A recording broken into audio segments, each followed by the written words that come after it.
Kebesaran Allah hadir. Dari seorang office boy diangkat jadi direktur sampai menjadi pemilik perusahaan. Bahkan Presiden Prabowo memberikan hormat kepada bapak ini. Berikut kisahnya. Jadi Mas sebagai OB bisa ngegolin sebuah proyek besar.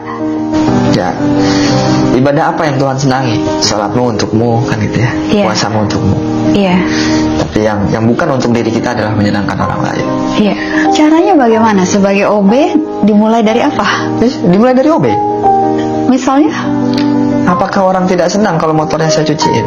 Apakah orang tidak senang apabila duduk mejanya bersih, nggak ada debu? Apakah orang tidak senang apabila ke kamar mandi wangi, bersih? Apakah orang tidak senang apabila baru duduk sudah disajikan kopi? Sampai kemudian? Kebesaran Allah hadir di situ. Allah mempertontonkan kebesarannya. Saya sebagai seorang office boy yang sore hari sedang nyiram, tiba-tiba ada tamu. Dan tamu itu tanya-tanya tentang rumah. Iya. Saya bukan marketing, saya hanya office boy.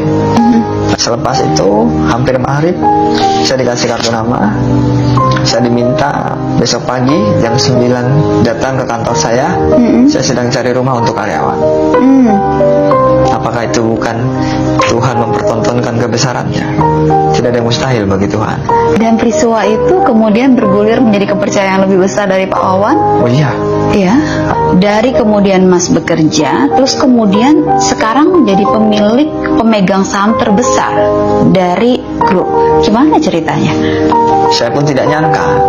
2017 saya masuk, 2018 saya diberi kesempatan oleh Tuhan melalui Pak Wawan untuk menjadi direktur di salah satu perusahaan. Lalu di 2021 Pak Wawan sebagai owner, pemilik perusahaan, keluar dari pengurus dan minta saya gantikan. Itu bikin saya juga bertanya-tanya. Begitu saja? Iya. Apa alasannya? Itu yang bikin saya bertanya-tanya. Tidak nyenyak tidur mungkin saya 2 hari. Akhirnya saya Pak izin saya mau ngobrol. Silakan nggak? Apa? Saya mau nanya 2 hal Pak. Apa? Yang pertama, kenapa Bapak keluar dari pengurus di perusahaan? Yang kedua, kenapa saya yang menggantikan? Sementara ada adiknya, anaknya, saudaranya. Ada adiknya, ada anaknya yang diberikan, masa enggak? Iya.